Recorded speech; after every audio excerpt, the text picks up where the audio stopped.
is going to do it. The final seconds will tick away, and Canada, for the first time ever, the senior men's national team has won a medal at the World Cup. Hi, I'm Tamara Kandaker. To get everyone to this level and then to deliver against Team USA in such a dramatic fashion, it really is just a special, special moment for the sport in this country. You're not going to forget this ever. Germany may have won gold this weekend, their first FIBA Men's Basketball World Cup ever, but it was Canada's overtime upset against the United States in the bronze medal playoff game that has fans and sports writers breathlessly arguing that Canadian men's basketball has finally hit the world stage. Today, we're going to be talking about why placing third was such a big deal and explaining the long road that Canada's men's team took to get here. Oren Weisfeld is a freelance sports journalist in Toronto. He joins me now.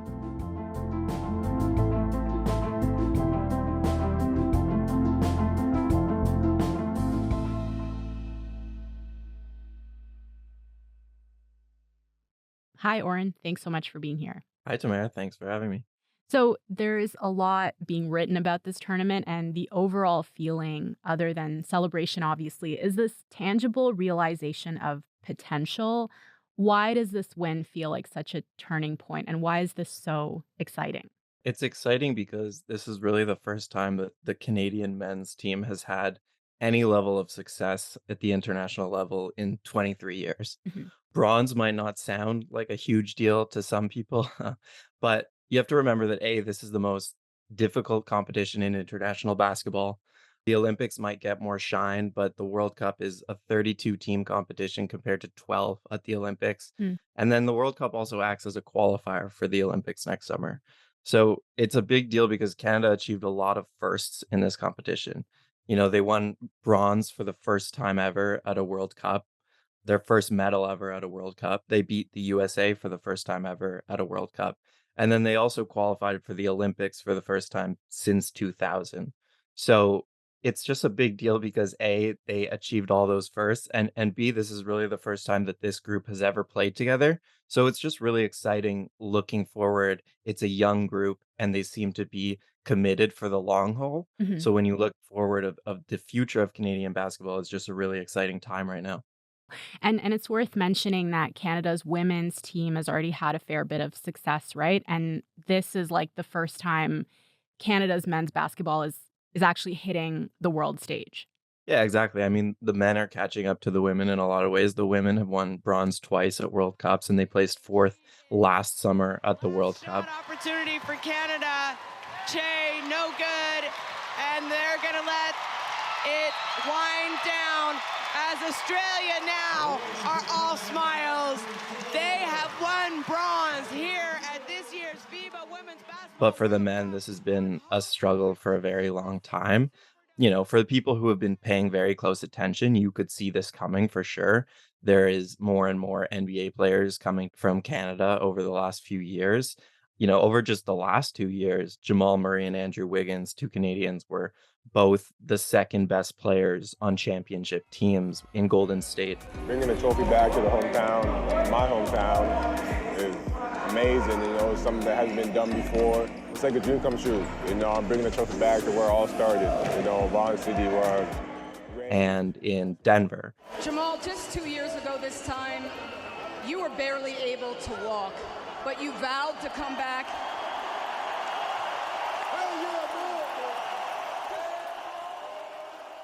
Mhm. So it's been a long time coming, but for most Canadians, for most, casual basketball fans who only pay attention to these international competitions once every year, once every couple of years, this is the first time that this team has really been able to showcase themselves on that international stage. Yeah. Okay. So if you were following this closely, you may have expected this, but what were Canada's odds going into the bronze medal game against the US? Yeah, so I looked this up, and if we're talking about betting wise, they were 7.5 underdogs to the US, which means that America was expected to win by 7 or 8 points, depending on how you wanted to bet it. Looking back, the US was favored to win this whole World Cup going into it by pretty heavily. They were the only team with 12 NBA players. Canada had seven, for example. And, America is just a powerhouse in basketball. They've won the last four Olympic Games, I think. They always kind of win at least when they send their best players, and Hmm. they had a ton of talent on their team, so people were expecting America to kind of run roughshod over it. Obviously, that didn't happen, and Canada throughout the whole tournament kind of proved to be a stronger team, beating, Spain, who's the number one team in the world, beating Slovenia, the number seven team in the world, beating France, who's the number five team in the world. Whereas the United States, again, heading into this game, they lost two games against good competition. So America was the favorite, but at the same time, you could kind of see that Canada was a stronger team coming into it. Yeah, I saw the US's head coach, Steve Kerr. He said after losing to Germany in the semifinal that This is not 1992 anymore. And so players are better all over the world, teams are better. which is a reference to the legendary men's USA Olympic Dream Team. 11 Hall of Famers, the most magnificent assemblage of athletic talent ever gathered together on one roster in any sport at any time. What's been the reaction in the US to the American team's performance in this tournament? Yeah, there's been a lot of hand wringing about whether or not they should consider this a disappointment because, on one hand, they didn't send their A team and they did kind of achieve a goal, which was to qualify for next summer's Olympics, which is when they probably will send a lot of their best talent. Mhm. But at the same time, they finished fourth. So there's kind of been a lot of questions right now about whether or not the recipe and the formula that USA basketball is following is a good one. Because instead of holding tryouts like Team Canada does, instead of asking for a 3-year commitment, which is what Team Canada did last summer, asking their NBA players to commit for 3 summers in a row in the lead up to the 2024 games, USA basketball just kind of asked 12 different NBA players if they would play. Mm. And it obviously didn't work out for them. So there's a lot of questions about whether or not that strategy is the right one because in the past USA basketball could get by on talent alone, and now they're learning that the rest of the world has caught up to them in a lot of regards. Right. So, unlike Canada, the US is like throwing together a new team every summer and expecting them to compete against the best in the world. Exactly.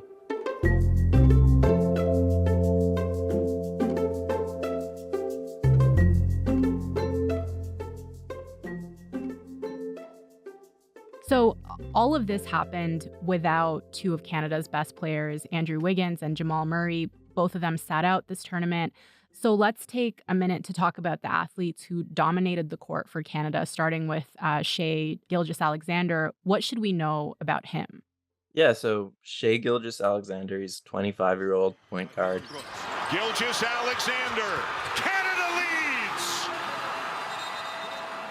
He played college basketball in Kentucky and then was drafted by the Los Angeles Clippers. It's funny for, Toronto Raptors fans because Shai Gilgeous-Alexander, who I'll call SGA from now on, Okay. he was actually a big part of the reason that Kawhi Leonard was able to leave the Raptors in 2019 and go to the Los Angeles Clippers because Kawhi wanted to team up with his friend Paul George. And to do that, the Clippers had to trade this young point guard named SGA to Oklahoma City Thunder to get Paul George. But at the time, nobody knew how good Shai would be. And, he had some upside. He was a lottery pick, but at the same time, he didn't come into the league like blowing the socks off anyone. But slowly every year he's gotten better and better. He was a top 5 MVP candidate, which is the first time a Canadian has done that since Steve Nash won it in 2006. And, after this tournament, after what he did for Canada at the World Cup, he's now very clearly the best Canadian in the world. So definitely someone that Canadians should be paying attention to going forward because we've really never had a talent like this. Shai gets it, spins away, baseline shot. Shai puts it in. Unable to put home the putback, and then it's Gilgeous-Alexander dropping a hammer. Wants the step back three on the way, and Shai knocks it down for the lead. Yeah. For people who don't follow basketball, I guess the big thing to to take away from this is that he's like a legitimate superstar in the NBA. He is. I mean, to be 25 years old and to be basically named the fifth best player in the world is a huge accomplishment, and he will be in the conversation for MVP for the next few years. Another player who made a big impact was Dylan Brooks, who's a bit of a character. What is he known for, and what role did he play in this tournament? Yeah, I mean, that's an understatement. He's a big character. Yeah. He he's basically known for just being this energy guy, this guy who trash talks. Hey, that's technique. That's technique. It's a big boy. Good.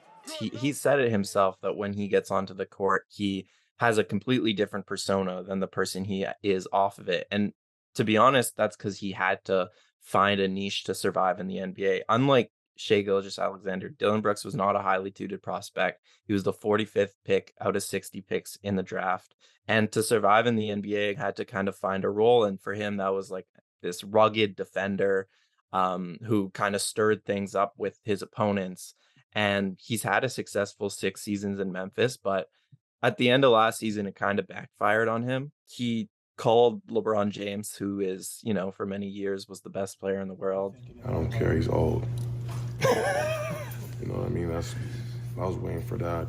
I was expecting him to do that game 4, game 5. He wanted to say something when I got my 4th foul. He should have been saying that earlier on. But, I poke bears. I don't respect in the middle of their playoff series between the Grizzlies and the Lakers, and then he backed it up by really playing poorly himself. So Brooks was the brunt of a lot of jokes this offseason because Memphis basically blamed their problems on him. They said they weren't going to bring him back under any circumstances.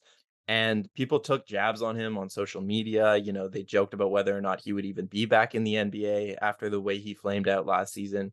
And then, after a few days of free agency, he got paid $86 million by the Houston Rockets. So he surprised a lot of people with that contract. A lot of people criticized it, but he proved it in this tournament that he really could play selflessly. He could play a small role and really thrive in it. He shot the ball well. He was named the defender of the tournament. So he really kind of rewrote the script on his career in this tournament. Was at stake. Was it the best game of your career? Yeah, I feel like it.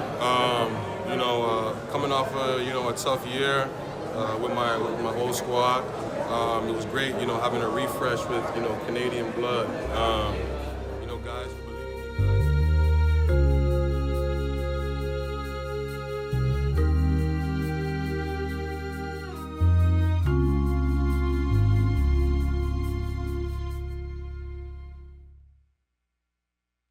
Okay, so that's a bit about what happened during the tournament and who the big players were. But I think to fully appreciate how well Canada is doing right now, it's probably worth going back to where we started. How has Canada's men's basketball program been criticized in the past?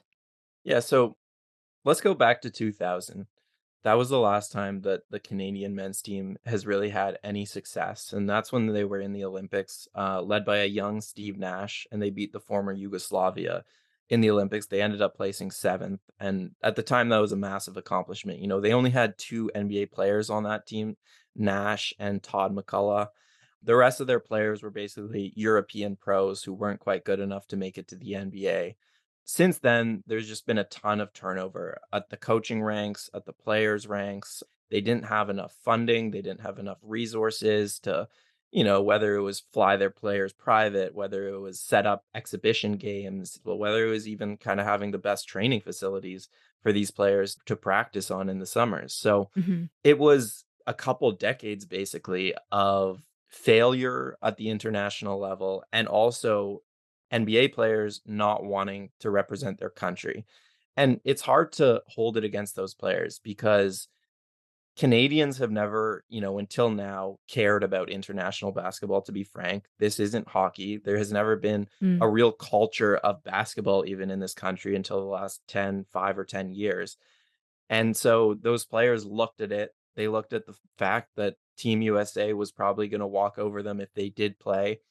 And they just didn't see enough upside in playing. So what's changed since then? What has the program done to turn things around? A lot has definitely changed. It starts with getting Canadians and Canadian men to kind of be inspired and to see role models make it to the highest level. For one generation, that definitely happened with the 2019 Raptors championship team. And that's it. There's a new NBA champion, and it's a team from Toronto, Canada. We, the North, are now we, the champions, the Raptors. The 2019 Zach Edey, who is the lone college player on this version of Team Canada, told me that that's when he kind of thought that, okay, Canadians can actually do it at the highest level of basketball. But again, he's young. Like before that, it was a generation of guys like Steve Nash and then Tristan Thompson, Corey Joseph, Andrew Wiggins. Those guys all came into the NBA in the 2010s.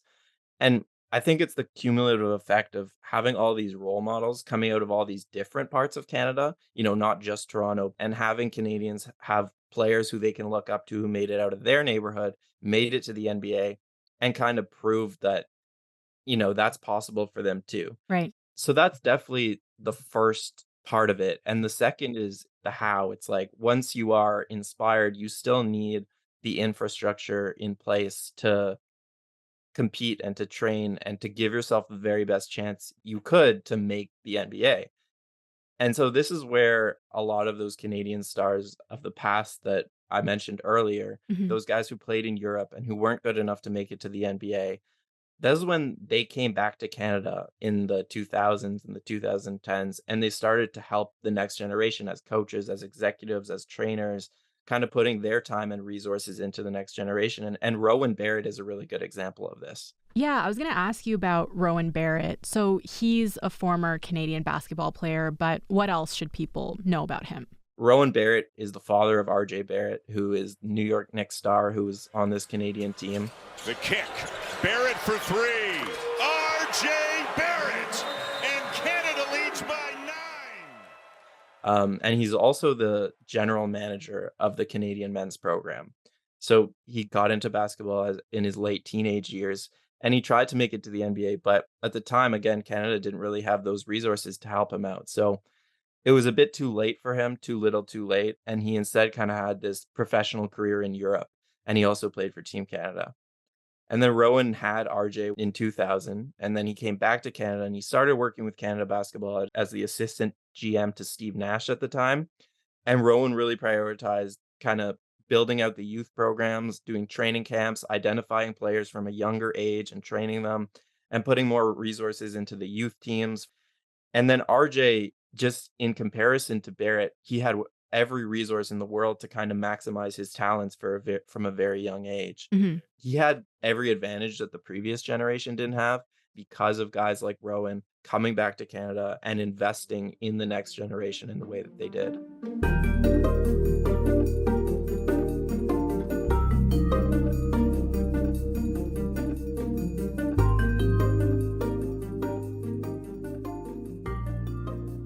Okay, so eventually this grassroots investment started to pay off and Canada started producing a lot of homegrown world-class talent, and that's reflected in the NBA, right? How represented has Canada been in the NBA in the last 5-10 years? Canada's had the most NBA players of any country outside of the United States for what will now be 10 seasons when this season kicks off in October.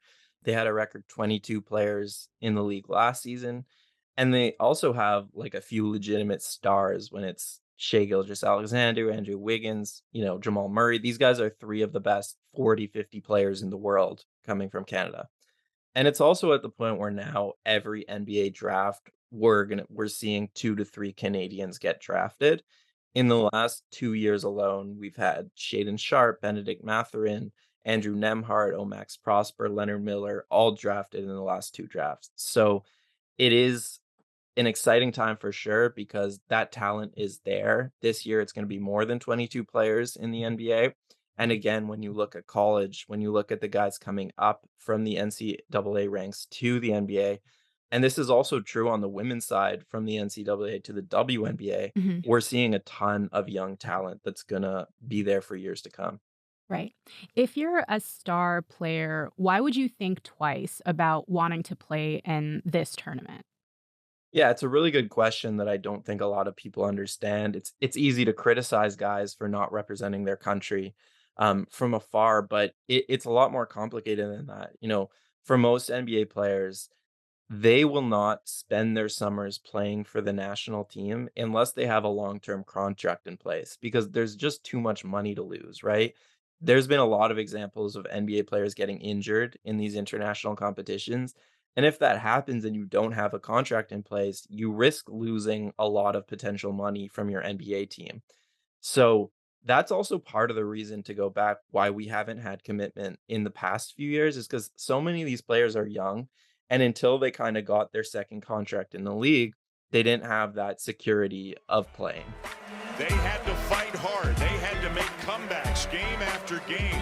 An incredible couple of weeks for this program as a whole.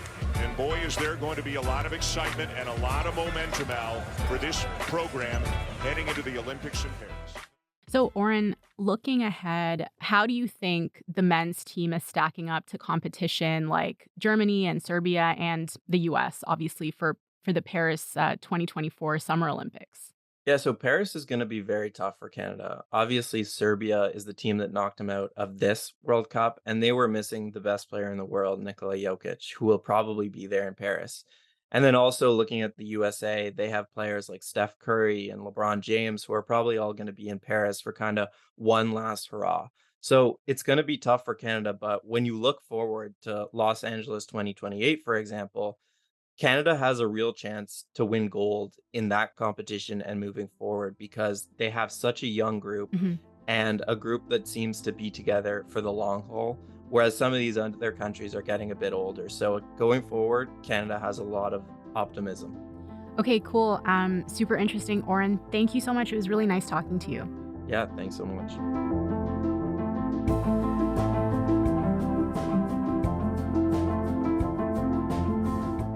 All right, that's all for today. I'm Tamara Kendacker. Thank you so much for listening, and I will talk to you tomorrow.